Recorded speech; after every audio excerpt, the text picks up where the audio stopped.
한 주 동안 이슈의 중심에 섰던 수많은 말말말 한자리에 모아서 정리해봅니다. 금주의 말말말. 이종훈 시사평론가 그리고 미디어인권연구소 뭉클 이봉우 연구원과 함께합니다. 어서 오세요. 네, 안녕하세요. 네, 이종훈 평론가는 지금 막 달려오고 있으니까요. 좀 빨리 오시길 기다려보고요. 이봉우 연구원 어떤 말 준비해 오셨죠? 네, 어제 오전 8시 45분경 전두환 씨가 사망했습니다. 네. 다들 알고 계실 텐데요. 예. 이렇게 역사적 인물이 사망했을 때 우리 언론 보도가 어떠했는가 그리고 또 어떠해야 하는가를 오늘 살펴볼 텐데요. 네. 먼저 전두환 씨 사망하고 직후에 나온 방송 뉴스 보도 두 가지 들어보고 얘기 나누겠습니다. 예. 대한민국 11대와 12대 대통령을 지낸 전두환 씨가 오늘 오전 자택에서 향년 90세로 숨졌습니다. 혈액암으로 투병 중이던 전 씨는 최근 급격하게 건강이 나빠진 것으로 전해졌습니다. 마지막 순간까지 군사 쿠데타와 5.18 유혈 진압을 비롯한 과오에 대해 사과하지 않은 겁니다. 전두환 전 대통령이 오늘 아침 서울 연희동 자택에서 별세했습니다. 향년 90세인 전 대통령은 1980년부터 88년까지 대한민국 제11대와 12대 대통령을 지냈습니다. 전 대통령은 회고록에 통일 이룬 빛나는 조국의 모습을 보고 싶다며 그 전에 내 생이 끝나면 북녘이 보이는 고지의 백골로 남고 싶다고 남겼습니다.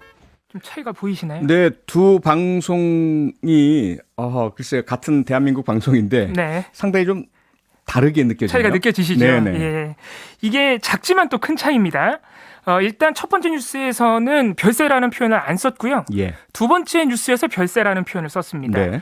이 국립국어원의 표준국어사전에 따르면 별세의 의미는 윗사람이 세상을 떠남이라는 의미입니다. 아하. 그렇기 때문에 두 번째 뉴스 같은 경우에는 전두환 씨를 윗사람으로 예우해줬다고 볼 수 있겠죠. 그렇네요. 이것뿐만이 아니고요. 첫 번째 뉴스는 전두환 씨라고 했습니다만 두 번째 뉴스는 전두환 전 대통령이라고 호칭을 붙여줬습니다. 예. 역시 대통령으로서의 예우까지도 있고요. 네. 다른 한 가지는 이게 더 중요할 텐데요. 네. 첫 번째 뉴스에서는 군사 쿠데타 그리고 5.18 광주 민주화 운동에 대한 책임, 사과를 하지 않고 아하. 사망했다라고 비판적 언급이 있었고요. 그렇죠. 두 번째 뉴스에서는 없었습니다. 네. 요것만 언급했죠. 첫 번째 뉴스는 MBC, 두 번째 뉴스는 TV조선의 뉴스였고요. 네. 네이버 뉴스 검색 기준으로 그 전두환 씨 사망 직후에 나온 속보 제외한 보도 중에 가장 빠른 보도를 제가 비교해 본 겁니다. 아하.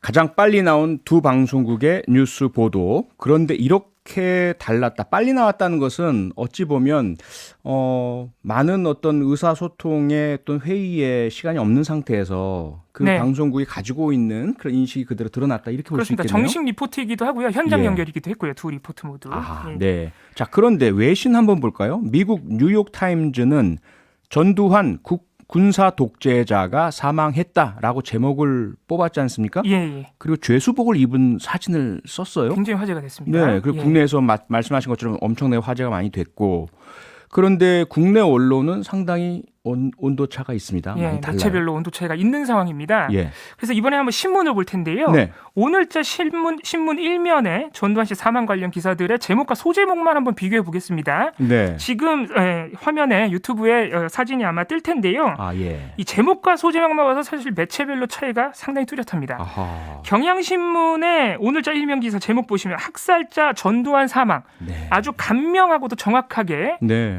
역사적 사실과 함께 비판적 의식까지 함께 담았다 이렇게 볼 수 있고요. 예. 또 소제목에서 사죄 없이 떠났다는 점을 비판했습니다. 네. 이러한 점은 한겨레도 비슷한 수준인데요. 하지만 조선일보와 중앙일보로 오면 온도가 사뭇 다릅니다. 아하.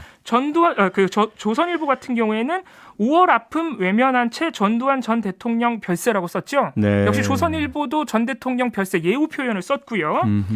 그리고 소제목에서 5.18 논란 매듭 못 풀고 생을 마쳤다라는 소제목을 썼는데 아하. 사실 이 부분은 논란이 될 수 있습니다. 예. 5.18을 논란이라고 지금 표현을 했거든요. 아하. 그러니까 다른 매체들 같은 경우에는 5.18에 네. 대해서 책임지지 않았다고 강하게 비판하고 있는 상황에서 예. 대조적이라고 볼 수 있고요.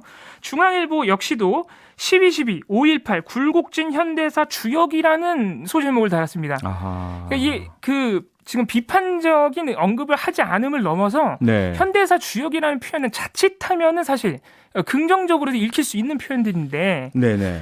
좀 아쉽다고도 볼 수 있습니다. 어떻게 보세요? 이게 별세와 같은 예우적 표현 그리고 비판적 의식을 비판적 네. 관점을 부고 보도에 담아야 되느냐 말아야 되느냐 이런 부분에 대해서 표디께서 또 어떻게 보시는지. 그러니까 언론의 역할과 사명 또 저널리즘이라는 또 윤리의 문제가 좀 상당히 좀 심각하게 대두가 되는 부분이라고 저는 생각을 하는데요. 네네.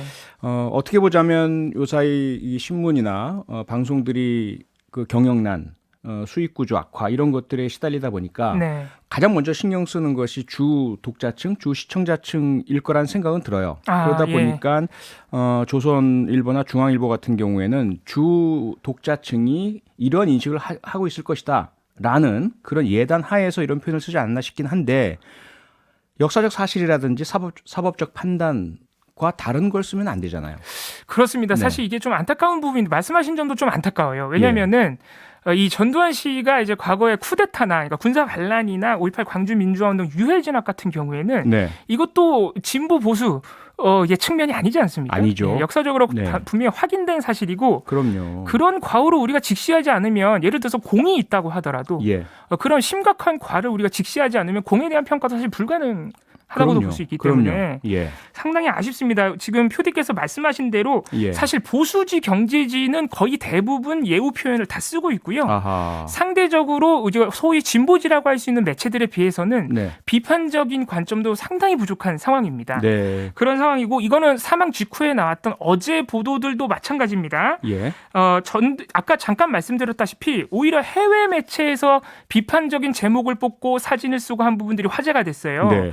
그래서 우리 매체들 대부분의 매체들이 직접적으로 전두환 씨의 과오에 대한 비판을 하는 것보다는 외신을 인용하면서 이게 화제다 뭐 이런 식으로 보도가 많이 돼서 이거 좀 이상한 상황이거든요. 좀 뭔가 좀 안 맞네요. 우리나라에서 일어난 우리의 그렇습니다. 사건인데 외신 보도를 인용해서 그것을 화제거리로 삼고 이 뭔가 좀 어색하네요. 굉장히 아쉽죠. 그리고 네네. 우리 언론에게 기대하는 바에 비하면 상당히 아쉬운 것인데 사실 조선일보 같은 경우에는 그 외신 인용 보도에서도 거의 찾아보기 힘든 보도를 했는데 네. 긍정적인 외신을 함께 제목에 병기해줬어요. 아시아의 호랑이라는 표현을 굳이 인용해서 제목에 같이 병기를 해준 것이죠. 아시아의 호랑이. 네, 그러니까 한국을 뭐 아시아의 호랑이로 만들어줬다 이런 표현입니다. 네네. 브라질 매체에서 한 표현인데 브라질 매체가. 어제 하루 동안 이 아시아의 호랑이라는 평가를 인용해준 기사는 조선일보 포함해서 단 3건밖에 없었습니다. 하하. 군사 쿠데타, 광주 학살. 그리고 뭐 뇌물수수도 있고요. 그렇습니다. 국고 손실 문제도 있고 비자금도 있었죠. 비자금 네. 논란도 있고요. 상당히 많은 잘못을 저질렀고 그 잘못들이 모두 청문회를 통해서 정치적으로도 확인됐고 법원에서도 유죄 판결로 확인이 된 거 아니겠습니까? 네네네. 그런데도 불구하고 끝까지 피해자들에게 사과도 안 했고요. 네. 자신의 잘못을 제대로 인정도 안 했지 않습니까? 네. 그럼 언론의 사명이란 것은 이런 부분들을 짚어줘야 되는 거 아니에요? 그렇습니다. 과거에는 어떻게 보도가 이루어졌죠? 네, 사실 이 사과하지 않았다는 부분은 사실 뭐 보수지 진보지 할 것 없이 지금도 사망 이후에도 보도를 그래도 쓰고는 있는 편인데요. 네. 문제는 과거입니다. 지금 진보지 보수지에서 보이는 차이가 과거에는 더 심각했다. 아하. 그리고 더 안타깝게도 전두환 씨 측과 정치인들의 입에서도 역사적 과오를 부정하는 듯한 발언이 굉장히 많이 나왔거든요. 그러게요. 일단 2019년에 있었던 이순자 씨의 발언과 네. 자유한국당의 발언을 두 가지 들어보겠습니다. 민주주의 아버지가 누구예요? 저는 우리 남편이라고 생각해요. 아무 이유도 없이 그냥 막 죽이고 이렇게 나오니까 우리 국민들은 그걸 보면 적개심을 불태웠을 것 같아요. 첨단 과학회탄 장비를 동원해가지고 논리적으로 이게 북한군 개입 판폭동이었다 하는 것을 밝혀내야 됩니다. 종북 좌파들이 지금 판을 치면서 5.18 유공자라는 이상한 괴물 집단을 만들어내면서 우리의 세금을 축내고 있습니다. 지금 들어보신 것은 놀랍게도 2019년 초의 발언입니다. 이게 뭐 오래된 발언이 아니고요. 그러네요. 네, 첫 번째는 이순자 씨, 고 전두환 씨의 부인이죠. 네. 두 번째는 자유한국당 이종명, 김순례 의원 발언인데 예. 이른바 북한군 개입설 그리고 가짜 유공자 주장입니다. 이게 정치권에서만 이런 발언이 나온 게 아니고요. 우리 언론도 했다는 게 굉장히 중요합니다. 다들 기억하시겠지만 2013년에 TV조선 채널A 두 종편에서 북한군이라 주장하는 김명국 씨 주장을 일방적으로 유포하면서 북한군 개입설을 대대적으로 보도했고요. 얼마 전에 이 김명국 씨가 사실이 아니라고 실토하긴 했습니다. 그랬죠. 그리고 방금 들어보신 2019년 이러한 주장들이 나왔을 때 가짜 유공자 포함해서요. 네. 역시 종편들 중심으로 TV조선 채널A 중심으로 북한군 개입설 그리고 가짜 유공자 명단 조사해야 된다는 발언이 엄청나게 많이 보도가 된 바 있습니다. 아하. 그리고 북한군 개입설 사실 전두환 씨가 먼저 한 겁니다. 네. 1980년 5.18 광주민주화운동 직후에 이 외국인들 만난 자리에서 이미 북한군 개입 가능성을 전두환 씨가 얘기했어요. 네. 그때 당시에는 우리 언론이 어땠느냐? 그때 당시에도 우리 언론은 거의 대부분의 매체들이 이게 한국에 침투해 있는 북한 고정 간첩들이 일으킨 폭동이다라는 계엄사령부 발표를 엄청나게 많이 받았었습니다. 네, 네. 심지어는 우리 고장에 숨어든 고정 간첩을 찾아야 된다고 보도했거든요. 그렇다면 우리 언론은 사실 그때의 원죄를 지금 30년이 지나도록 책임을 못 지고 있는 겁니다. 지금도 굉장히 소극적으로 보도하고 있기 때문에 예. 이렇게 지금 사망한 상황에서도 역사적 과오를 소극적으로 보도한다? 앞으로도 역사를 직시하기 어렵겠다. 그래서 그런 태도를 좀 벗어날 필요가 있다. 사실 우리 언론 지금도 대통령 사망하면 공과 과의 균형을 너무 맞추려고 해요. 아하. 또 네. 그런 점도 우리가 고민해 봐야겠습니다. 네, 역사를 잊은 민족에게 미래는 없다 이런 말도 그렇습니다. 우리가 자주 하지 않습니까? 만약에 빨간 것을 파랗다라고 본인이 이야기한다면 그거야 본인의 어떤 잘못이라 보겠지만 피해자가 엄연히 있는 사건의 사실을 왜곡한다. 이건 범죄죠. 그렇습니다. 그리고 그러니- 학살 같은 것을 우리가 네. 직시하지 못하면 공을 어떻게 평가를 하겠나 이런 고민도 해봐야 됩니다. 그러니까요. 안타까운 현실인 것 같습니다. 네, 이종훈 시사평론가요. 오늘 교통 사정으로 오지 못했습니다. 청취자 여러분께 깊은 양해의 말씀 부탁드리겠습니다. 오늘 금주의 말말말은 여기까지 하겠습니다. 이봉우 연구원 수고 많으셨습니다. 예, 감사합니다. 평일 저녁 6시 5분에 여러분을 찾아갑니다. MBC 라디오 표창원의 뉴스 하이킥.